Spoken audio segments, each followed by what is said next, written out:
আল্লাহ তাআলা যখন হযরত আদম আলাইহিস সালাতু ওয়াস সালামকে সৃষ্টি করে জান্নাতে দিলেন, জান্নাতের মধ্যে সমস্ত নিয়ামত ছিল, কোনো নিয়ামতের কোনো ঘাটতি জান্নাতে ছিল না। সব রকমের নিয়ামত আল্লাহ জান্নাতে রেখেছেন, কিন্তু তারপরেও নবী আদমের ভালো লাগে না জান্নাতের মধ্যে। মনের মধ্যে একটা শূন্যতা, অস্থিরতা, নিঃসঙ্গতা, একাকিত্ব কাজ করে। আদম আলাইহিস সালাম জান্নাতের মধ্যে অস্থির, মনটা ভালো থাকে না। আল্লাহ তাআলা বিষয়টা বুঝলেন, আদম আলাইহিস সালাম ঘুমালেন।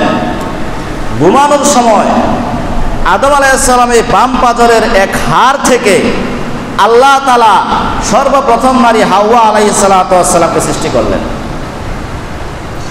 হাওয়া আলাইহিস সালাতু ওয়াস সালামকে সৃষ্টি করে আদম আলাইহিস সালাতু ওয়াস সালামের সঙ্গিনী হিসাবে জান্নাতে রাখলেন। এরপরে আদম আলাইহিস সালাতু ওয়াস সালাম এর জান্নাতের পূর্ণতা পেল, জান্নাত পূর্ণতা পেল। তাহলে নারী ছাড়া নবী আদমের জান্নাতও কিন্তু পূর্ণতা লাভ করতে পারে নাই। এই যে আমাদের বিবাহ বন্ধনে আমরা আবদ্ধ হই, আমরা স্বামী স্ত্রীর যে সম্পর্ক, এটা জান্নাতি সম্পর্ক। এটা সর্বপ্রথম আল্লাহ তাআলা হাওয়া এবং আদমের মধ্যে স্থাপন করেছেন। এরপরে আস্তে আস্তে এই পর্যন্ত আসছে, কিয়ামত পর্যন্ত যাবে। এজন্য নারী মানব জীবনে অপরিহার্য এবং স্বামী স্ত্রীর সম্পর্ক এটা জান্নাতি সম্পর্ক। নারীকে মাইনাস করার কোনো সুযোগ নাই।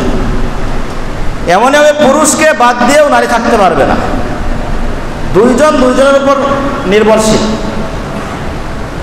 আল্লাহ রাব্বুল আলামিন জান্নাতে সৃষ্টি করার পরে আল্লাহ তাআলা বললেন যে আমি হুয়াল্লাযী খলাকাকুম মিন নাফসি ওয়াহিদা, আমি তোমাদেরকে এক প্রাণ থেকে সৃষ্টি করেছি। ওয়াজাআলা মিনহা যাওজাহা, এবং প্রত্যেকের জন্য জোড়া সৃষ্টি করেছি, মানে স্ত্রী সৃষ্টি করেছি। লিয়াসকুনা ইলাইহা, যাতে তোমরা স্ত্রীর কাছে গিয়ে স্বস্তি লাভ করো।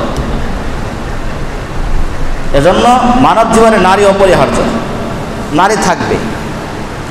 এখন আসেন, এই নারীর মর্যাদা কোন ধর্ম কতটুকু দিয়েছিল?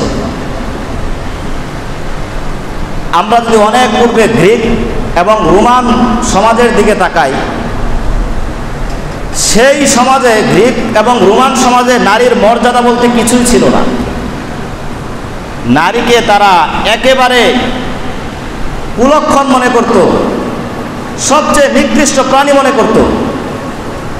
নারী মা হোক, বোন হোক, স্ত্রী হোক, তার সমাজে কোনো মর্যাদা ছিল না। এমনকি ওই সময় নারী বাজারে বিক্রি হতো। পরিবারের প্রধান যদি চাইতেন, যে কোনো সময় নারীকে বাজারে নিয়ে বিক্রি করতে পারতেন। এটা হচ্ছে এই রোমান সমাজের কথা, গ্রিক সমাজের কথা। নারীরা কোনো সম্পত্তির মালিক হতে পারত না। বিবাহ বন্ধনে আবদ্ধ হওয়ার নারীদের কোনো অধিকার ছিল না। পরিবারের মালিক যার সাথে বিবাহ দিতেন, নারী তার সাথে বিবাহ বসতে বাধ্য হতো, মানে কোনো সম্মান ছিল না। এরপরে আসেন ইহুদি এবং খ্রিস্ট ধর্মে নারীর মর্যাদা কী ছিল? ইহুদি এবং খ্রিস্ট ধর্মে নারীদেরকে অভিশপ্ত মনে করা হয়। তারা মনে করে এই যে আদম আলাইহিস সালাতু ওয়াস সালাম যে জান্নাত থেকে বের হয়ে এসেছেন, এই জান্নাত থেকে বের হয়ে আসার কারণ হচ্ছে হাওয়া আলাইহিস সালাম। কারণ শয়তান আদমকে জান্নাত থেকে হাওয়ার মাধ্যমে বের করিয়েছে। এজন্য তারা নারীকে অভিশপ্ত মনে করে, নারীকে তারা ভালো মানুষই মনে করে না, এবং তারা মনে করত নারীকে পুরুষের সেবার জন্যই সৃষ্টি করা হয়েছে। এটা হচ্ছে ইহুদি এবং খ্রিস্ট ধর্মের বিশ্বাস। হিন্দু ধর্মের কথা চিন্তা করেন, হিন্দু ধর্মে নারীর অবস্থা ছিল আরও ভয়াবহ, জঘন্যতম অবস্থা ছিল। কারণ হিন্দু ধর্মে একটা প্রথা চালু ছিল, সতীদাহ প্রথা নামে। এটা এখন বিলুপ্ত, কিন্তু এটা ছিল। সতীদাহ প্রথা বলা হয় যখন কোনো হিন্দু ধর্মের কোনো স্বামী মৃত্যুবরণ করত, তখন চিতায় যখন ওই স্বামীকে পুরানো হতো, ওই স্বামীর সাথে জ্যান্ত স্ত্রীকেও পুড়িয়ে দেওয়া হতো। এটা হিন্দু ধর্মে এক সময় ছিল, এটাকে বলা হয় সতীদাহ প্রথা। তাহলে হিন্দু ধর্মে নারীকে কোনো সম্মান দেওয়া হয় নাই। এবার আসেন ইসলাম পূর্ববর্তী জাহিলিয়াতের যুগে, আইয়ামে জাহিলিয়াত যাকে বলা হয়, তখন নারীর মর্যাদা কেমন ছিল? এই কথাগুলো আল্লাহ তাআলা কোরআনে কারিমেই তুলে ধরেছেন। নবী সাল্লাল্লাহু আলাইহি সাল্লাম আসার পূর্বক্ষণে কোনো কন্যা সন্তানের জন্মকে একটা দুর্ভাগ্যের আলামত মনে করা হতো। কোনো মানুষ হতভাগা হওয়ার জন্য কন্যা সন্তান জন্ম নেওয়াই যথেষ্ট ছিল, এরকম একটা সমাজ ব্যবস্থাপনা ছিল নবীজির আসার আগমনের পূর্বে জাহিলিয়াতের যুগে। আল্লাহ রাব্বুল আলামিন সূরা নাহলের মধ্যে ইরশাদ করেন, وَإِذَا بُشِّرَ أَحَدُهُم بِالْأُنثَى ظَلَّ وَجْهُهُ مُسْوَدًّا وَهُوَ كَظِيمٌ। জাহিলিয়াতের যুগে যখন কোনো মানুষকে কন্যা সন্তানের সুসংবাদ প্রদান করা হতো, যখন কোনো মানুষকে বলা হতো তোমার কন্যা সন্তান ভূমিষ্ঠ হয়েছে, তখন সে রাগান্বিত হয়ে যেত, তার চেহারা কালো কুচকুচে হয়ে যেত, চেহারা মলিন হয়ে যেত। ইয়াতাওয়ারা মিনাল কওমি মিন সুই মা বুশিরা বিহি, যেই লোকটার কন্যা সন্তান জন্ম নিত সে এলাকা থেকে পালিয়ে বেড়াতো, লোকালয় থেকে পালিয়ে বেড়াতো, মানুষের সাথে সাক্ষাৎ করতো না। কারণ মানুষ তাকে বলবে এই তোর তো কন্যা সন্তান হয়েছে, তুই একটা হতভাগা, তুই একটা অপদার্থ, তোর কন্যা সন্তান হয়েছে। এজন্য সে সমাজ থেকে পালায় বেড়াইত। আইয়ুমসিকুহু আলা হুনিন আম ইয়াদুসসুহু ফিত তুরাব, ওই লোকটা কনফিউজ হয়ে যেত, সন্দেহের মধ্যে সংকোচের মধ্যে পড়ে যেত। এই অপমান হওয়া সত্ত্বেও ওই কন্যা সন্তানকে লালন পালন করবে, নাকি ওই কন্যা সন্তানকে কোনো বন জঙ্গলে নিয়ে জ্যান্ত কবর দিয়ে দিবে। জাহিলিয়াতের যুগে নারীদেরকে, কন্যা সন্তানদেরকে জ্যান্ত মাটিতে কবর দেওয়া হতো, এটা আল্লাহ কোরআনে বলেছেন। জ্যান্ত মাটিতে পুঁতে ফেলা হতো। হাদিসের মধ্যে এইরকম ঘটনা আসছে। এক লোক আল্লাহ রসুলের কাছে আসছেন, আসার পরে বলে ইয়া রাসূলুল্লাহ, জাহিলিয়াতের যুগে আমার একটা কন্যা সন্তান ছিল, মেয়েটা দেখতে বড় সুন্দর ছিল, কিন্তু এই কন্যা সন্তান আমার পরিবারে আস্তে আস্তে বড় হতে লাগলো, আমার আর সহ্য হচ্ছিল না, কারণ মানুষ আমাকে বারবার ইনসাল্ট করছিল, অপমান করছিল। এজন্য আমি চাচ্ছিলাম এই কন্যা সন্তানকে আমার পরিবার থেকে সরিয়ে দেওয়ার জন্য। ইয়া রাসূলুল্লাহ, একদিন আমি আমার ওই সন্তানটাকে মায়ের কাছ থেকে নিয়ে গেলাম, তার মায়ের কাছ থেকে নিয়ে গেলাম বাহানা ধরে, বললাম বিবি আমার বাচ্চাটাকে একটু সাজায়া দাও, বাচ্চাটাকে নিয়ে একটু ঘুরে আসি। এই বলে আমি আমার কন্যা সন্তানকে নিয়ে বের হয়ে গেলাম। যাওয়ার পরে বিশাল বড় একটা ময়দানে গেলাম। সেখানে আমি, ওই লোকটা বলতেছে, সেখানে আমি আগে থেকে একটা বিশাল বড় গর্ত খনন করে রেখেছিলাম। ওই গর্তের পাশে আমার মেয়েকে নিয়ে দাঁড়াইলাম। দাঁড়ানোর পরে বললাম, মা এই যে দেখো গর্ত খনন করেছি, তুমি ওই গর্তের মধ্যে নামো, ওই গর্ত থেকে তুমি বালতি দিয়ে মাটি তুলে দাও, আমি মাটিগুলো ফেলে দেই।